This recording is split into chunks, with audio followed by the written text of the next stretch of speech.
حضرات، بہت قیمتی اور اہم تاریخ سے ہم اور آپ گزر رہے ہیں۔ ادھر ایام عرس اعلیٰ حضرت کا اختتام ہے اور ادھر ربیع النور کی آمد ہے۔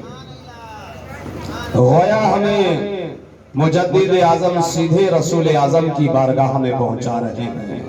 یہ ہم سنیوں اور بریلویوں کا مقدر ہے، نصیبہ ہے کہ ادھر اعلیٰ حضرت کے عرس سے فارغ ہوتے ہیں اور ادھر سرکار دو عالم رحمت عالم نور مجسم صلی اللہ تعالی علیہ وسلم وشرفا وکرما ومجدہ کی آمد کی خوشیوں میں لگ جاتے ہیں۔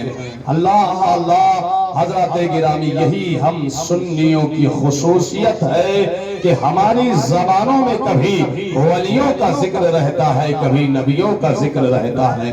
ہم کبھی غوث الورا کا ذکر کرتے ہیں اور کبھی امام الانبیاء کا ذکر کرتے ہیں۔ ہم کبھی بریلی شریف میں نظر آتے ہیں، کبھی اجمیر شریف میں نظر آتے ہیں، کبھی کچھوچا شریف میں نظر آتے ہیں تو کبھی بغداد شریف میں نظر آتے ہیں، کبھی بہار شریف میں نظر آتے ہیں تو کبھی منیر شریف میں نظر آتے ہیں۔ کبھی ہم حافظ ملت کا ذکر کرتے ہیں، کبھی ہم مجاہد ملت کا ذکر کرتے ہیں، کبھی ہم مفتی اعظم عالم اسلام کا ذکر کرتے ہیں، تو کبھی ہم محدث اعظم ہند کا ذکر کرتے ہیں، کبھی ہم مخدوم سمنا کا تذکرہ کرتے ہیں، تو کبھی ہم مخدوم جہان کا ذکر کرتے ہیں، تو کبھی ہم مصطفیٰ جان رحمت کا ذکر کرتے ہیں۔ ہمارا اتنا شاندار نصیب اور مقدر ہے کہ ہمارے یہاں محفلیں سجتی رہتی ہے، کبھی ولی کی محفل تو کبھی نبی کی محفل۔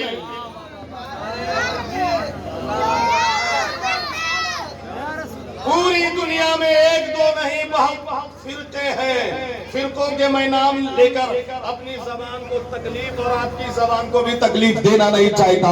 بہت فرقے ہیں، کوئی فرقہ جماعت کی بنیاد پر چل رہا ہے، کوئی فرقہ پارٹی کی بنیاد پر چل رہا ہے، کوئی فرقہ ملا اور مولوی کی بنیاد پر چل رہا ہے، کوئی فرقہ پارٹی اور سرکار کی بنیاد پر چل رہا ہے۔ لیکن روئے زمین پر جتنے بھی فرقے ہیں، جتنے بھی ادیان ہیں اور جتنے بھی مذاہب ہیں اور جتنے بھی نظریات ہیں، صرف ایک سنی جنتی ایک ایسی جماعت ہے کہ الحمدللہ یہاں آپ کو اعتدال نظر آئے گا، نہ تفریط نظر آئے گی، نہ افراط نظر آئے گا، نہ کمی نظر آئے گی، نہ بیشی نظر آئے گی۔ ہمارے یہاں آپ آؤ گے تو نبیوں کا بھی ذکر، رسولوں کا بھی ذکر، اہل بیت اطہار کا بھی ذکر، صحابہ کا بھی ذکر، اور صحابہ میں بھی مراتب کا فرق ملحوظ رہتا ہے ہمارے یہاں۔ جس طرح ہمارا ایمان اور عقیدہ ہے کہ انبیاء کے بعد، رسولوں کے بعد،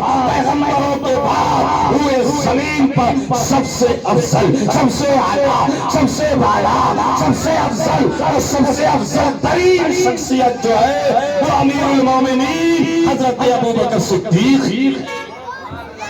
ان کے بعد سب سے افضل ترین شخصیت امیر المومنین حضرت عمر بن خطاب کی ہے۔ ان کے بعد افضل ترین شخصیت حضرت عثمان ذو النورین حضرت عثمان غنی کی ہے۔ ان کے بعد سب سے افضل ترین شخصیت حضرت مولا علی شیر خدا فاتح خیبر علی المرتضی رضی اللہ تعالیٰ عنہ کی ہے۔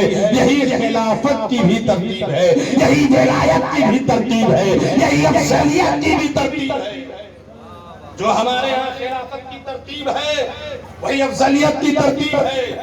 ہمارے یہاں آپ کو صحابہ کا بھی ذکر ملے گا، اہل بیت اطہار کا بھی ذکر ملے گا، وہ بھی اہل بیت اطہار کہ ایک ایک گوشے کو، شوشے کو ہم خوب آپ حضرات کے ذہن نشین کراتے رہتے ہیں۔ یاد رہے کہ ہم جنت تک اس وقت ہی پہنچ سکتے ہیں، ہم دربار نبی تک اس وقت ہی پہنچ سکتے ہیں جب مضبوطی کے ساتھ فرق مراتب کا لحاظ رکھتے ہوئے صحابہ کے دامن سے وابستہ رہیں، اہل بیت اطہار کے دامن سے وابستہ رہیں۔ نہ خارجیوں والا رویہ ہونا چاہیے، نہ ناسبیوں والا رویہ ہونا چاہیے، اور نہ رافضیوں والا رویہ ہونا چاہیے۔ نہ رافضیت ہمارے ہاں ہے، نہ خارجیت ہمارے ہاں ہے، نہ ناسبیت ہمارے ہاں ہے۔ جس طرح ہم کسی بھی صحابی کی شان میں ادنا توہین اور تنقیص برداشت نہیں کر سکتے، ہاں وہ حضرت امیر المومنین حضرت امیر معاویہ ہو یا حضرت ابو سفیان ہو، اسی طرح ہم اہل بیت اطہار کی ایک ذرہ برابر بھی توہین برداشت نہیں کر سکتے۔ اور حضرات گرامی، ہم کیا اہل بیت کی توہین برداشت کر سکتے ہیں؟ بھلا کیوں اور کیسے برداشت کر سکتے ہیں صحابہ کی شان میں توہین، اہل بیت اطہار کی شان میں توہین؟ کیونکہ ہمارے یہاں برسہ برس سے بلکہ روز اول ہی سے ترتیب سے صحابہ کا ذکر ہوتا ہے، ترتیب سے اہل بیت اطہار کا ذکر ہوتا ہے، اور جو غوث کا دیوانہ ہوتا ہے، خواجہ کا دیوانہ ہوتا ہے، مخدوم جہان کا عاشق ہوتا ہے، مخدوم سنہ کا شیدا ہوتا ہے، اعلیٰ حضرت کا نام لیوا ہوتا ہے، اعلیٰ حضرت کے عقائد کو پڑھنے والا ہوتا ہے، پڑھانے والا ہوتا ہے، اعلیٰ حضرت کے نظریات کو سمجھنے والا اور سمجھانے والا ہوتا ہے، جو بریلوی ہوتا ہے، سنی ہوتا ہے، ان کی سب سے بڑی خصوصیت یہ ہے کہ وہ کسی بھی جماعت کی کسی بھی حال میں نہ توہین برداشت کر سکتا ہے نہ گوارا کر سکتا ہے۔ حضرات گرامی، اسی لیے کثرت سے ہم ان اکابرین کا، بزرگان دین کا ذکر کرتے ہیں، چاہے آپ مخدوم بہار کی بارگاہ میں آ جائیں، چاہے آپ اعلیٰ حضرت کی بارگاہ میں آ جائیں، چاہے آپ علامہ عبدالحق محدث دہلوی کی بارگاہ میں آ جائیں، چاہے آپ دعوت شاہ منیری فردوسی کی بارگاہ میں آ جائیں، آپ ان بارگاہوں سے وابستہ رہیے گا تو وہاں سے آپ کو ہدایت کی روشنی ملتی رہے گی، وہاں سے آپ کو ہدایت کی روشنی ملتی رہے گی، وہاں سے آپ کو جنت کا سراغ ملتا رہے گا، وہاں سے آپ کو درست و صحیح عقیدے ہمیشہ ملتے رہیں گے۔ نہ خارجیت کو جگہ دو، نہ ناسبیت کو جگہ دو، نہ خوارج کے ہمارے ہاں کوئی جگہ ہے، اور نہ نواسب کا ہمارے ہاں کوئی ٹھکانہ ہے۔ ہم روشنی اور جنتی ہیں، اہل بیت اطہار کی محبت کا دم بھرتے ہیں، صحابہ کی محبت کا دم بھرتے ہیں۔ اہل بیت اطہار کا مقام تو بہت بڑا، صحابہ کا مقام تو بہت بڑا۔ ہمارا تو حال یہ ہے، ہم بغداد کے معین الدین کے دیوانے ہیں، اجمیر کے معین الدین کے دیوانے ہیں، پاکپٹن کے بابا فرید الدین کے دیوانے ہیں، کلیا کے علاء الدین کے دیوانے ہیں، بنوا کے علاء الدین کے دیوانے ہیں، بہار کے شرف الدین کے دیوانے ہیں، مراد آباد کے معین الدین کے دیوانے ہیں۔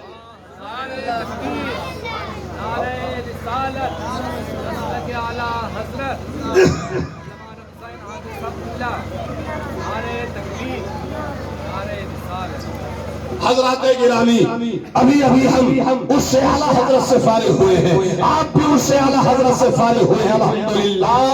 مسلک اعلیٰ حضرت جنتی مسلک، بولو محبت سے سبحان اللہ، بہشتی مسلک، محبت سے بولو، مخدوم بہار کا مسلک، مخدوم جہان کا مسلک، مخدوم سمنان کا مسلک، علامہ عبدالحق محدث دہلوی کا مسلک، خواجہ خواجگان کا مسلک، شاہ جیلان کا مسلک، مسلک اعلیٰ حضرت سے جو وابستہ ہو گیا، اعلیٰ حضرت کا جو دیوانہ ہو گیا، اعلیٰ حضرت کو جس نے سمجھ لیا، اللہ کی قسم وہ سب کچھ ہو سکتا ہے مگر گمراہ نہیں ہو سکتا۔ یہاں اعتدال نظر آتا، یہاں آپ کو جنتی روشنی نظر آئے گی، یہاں آپ کو قرآن کی بہار نظر آئے گی، یہاں آپ کو حدیث کی بہار نظر آئے گی، یہاں آپ کو اولیاء اللہ کا فیضان نظر آئے گا، یہاں آپ کو صحابہ اور اہل بیت اطہار کی برکتیں نظر آئیں گی۔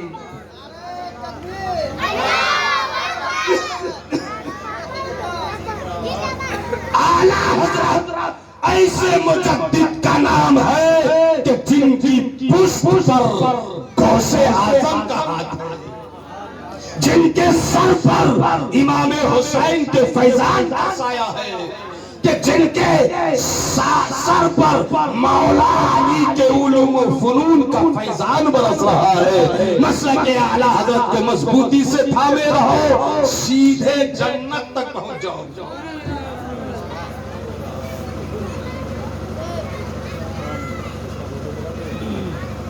آپ کو بتاؤں، مفتی شمشاد صاحب فرما رہے وہ بابا سلطان نقشبندی والا معاملہ سنائیے. بڑے بزرگ تھے، ولی یہ کامل تھے، عارف باللہ تھے، بانی باللہ تھے، باقی باللہ تھے. اللہ کے قرب جن کو حاصل تھا، محبت سے بولو سبحان اللہ. اتنے بڑے بزرگ تھے کہ جدہ کے ساحل پر ایک قدم رکھتے اور دوسرا قدم بمبئی باندرا کے ساحل پہ رکھ دیتے. اس واقعہ کو عارف صاحب اعلیٰ حضرت کے خلیفہ برہان ملت نے اکرام امام احمد رضا نامی کتاب میں لکھا ہے. اعلیٰ حضرت بریلی شریف سے ملاقات کرنے کے لیے حضرت بابا سلطان نقشبندی باندرا بمبئی گئے. اور جب حضرت بابا سلطان نقشبندی کو پتا چلا کہ مجھ سے ملنے کے لیے بریلی کے بڑے مولانا آ رہے ہیں، تو اپنے خادم خاص کو بلایا اور بلانے کے بعد فرمایا بیٹا جانتے ہو کیا ہوا حضور؟ ارے یار آج تو کمال ہی ہو گیا ہے، آج مجھ سے ملنے کے لیے بریلی کے بڑے مولانا احمد رضا آ رہے ہیں. محبت سے بولیے سبحان اللہ. حضرت گرامی، صرف مسجد جانا کافی نہیں ہے، صرف مدرسہ جانا کافی نہیں ہے، صرف جماعت میں جانا کافی نہیں ہے، صرف تسبیح پڑھنا کافی نہیں ہے. موقع ملے تو ولیوں کے آستانے پر بھی حاضری دیا کرو. ارے ضروری ہے کہ عالموں کی صحبت بھی حاصل کیا کرو، اچھے عالموں کے سنگ بیٹھا بھی کرو. وہ اعلیٰ حضرت جو مصروف ترین ہستی ہے، وہ اعلیٰ حضرت جن کی زندگی کا ایک سیکنڈ، ایک منٹ بہت قیمتی ہے، اتنا لکھتے ہیں، اتنا پڑھتے ہیں، قرآن و حدیث کو اتنا سمجھتے اور سمجھاتے ہیں کہ 24 گھنٹوں میں 22 گھنٹے